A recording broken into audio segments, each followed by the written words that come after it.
Bom dia, boa tarde, boa noite. Eu sou o Vitor e o nosso grupo ficou com o assunto de listas duplamente encadeadas.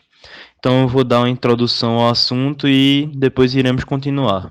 A lista duplamente encadeada é um tipo de estrutura de dado de um conjunto de registros sequencialmente ligados, chamados de nós, e é uma extensão da lista simplesmente encadeada, ou seja, esse tipo de algoritmo é utilizado quando se é necessário fazer várias operações de inserção e remoção de elementos.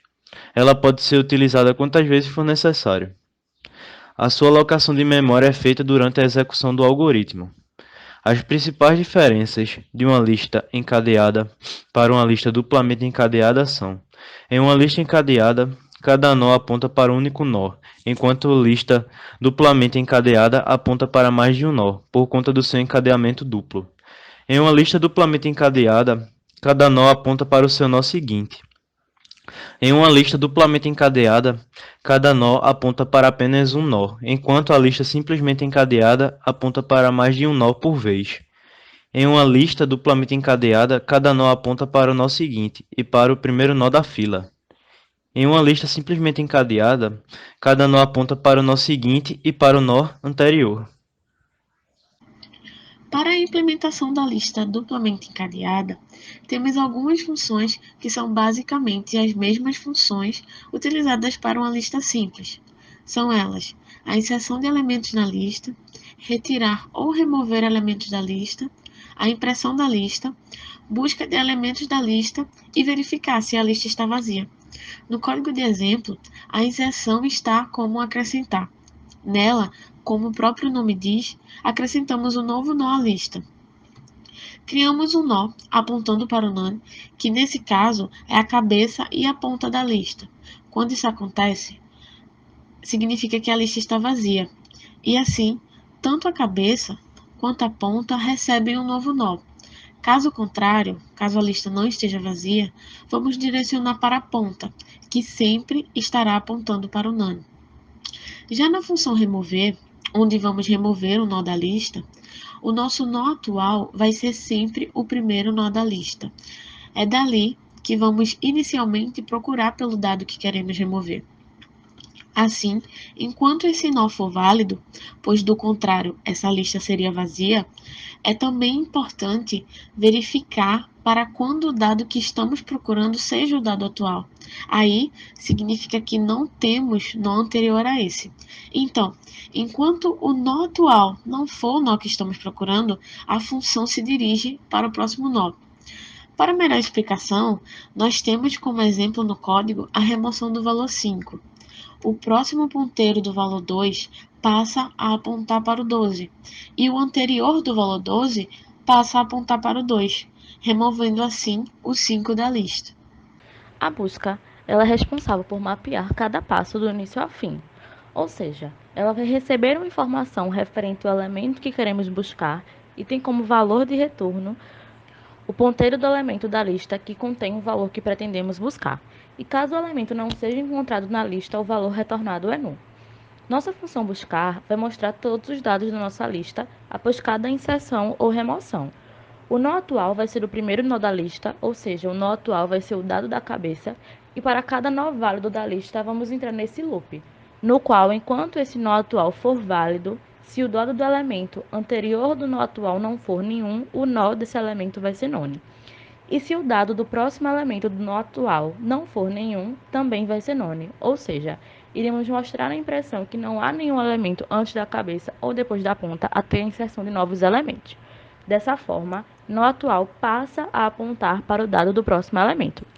Então, partimos agora para os inputs com a interação da lista. Então, iremos chamar a função lista duplamente encadeada, em que inicialmente x não vai ter nenhum valor, porque vai ser referente ao número digitado pelo usuário. Então, vai aparecer, digite o número que deseja inserir, caso queira parar, digite 0.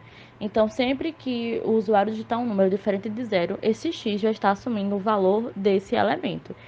E toda vez que ele digitar esse elemento, vai estar acrescentando ele à lista e imprimindo a lista após a inserção desse elemento. E só vai parar quando ele digitar 0.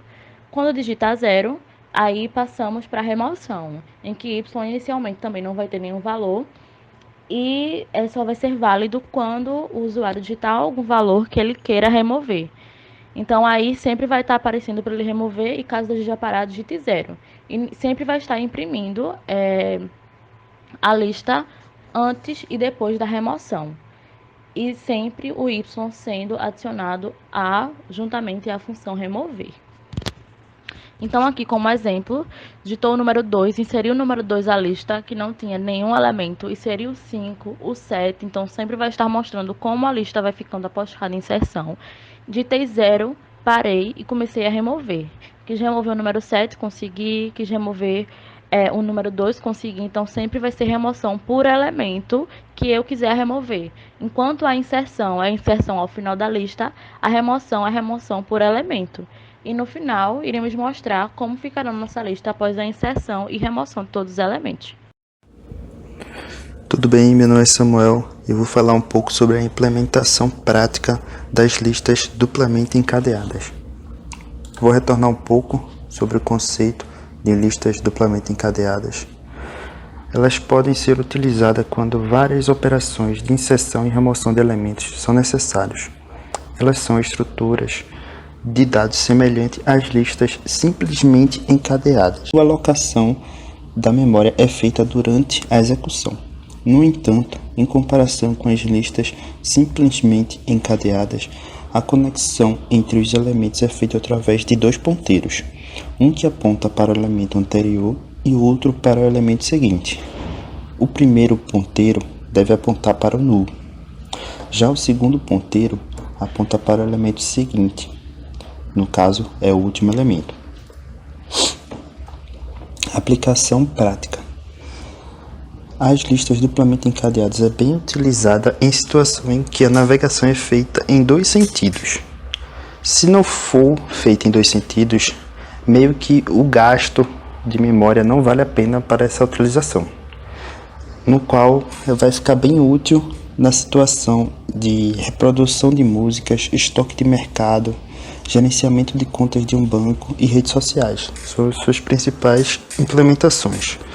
No código que a gente fez, eu acabei deixando ao fim uma forma de você conseguir adicionar e remover elementos dessa lista duplamente encadeada.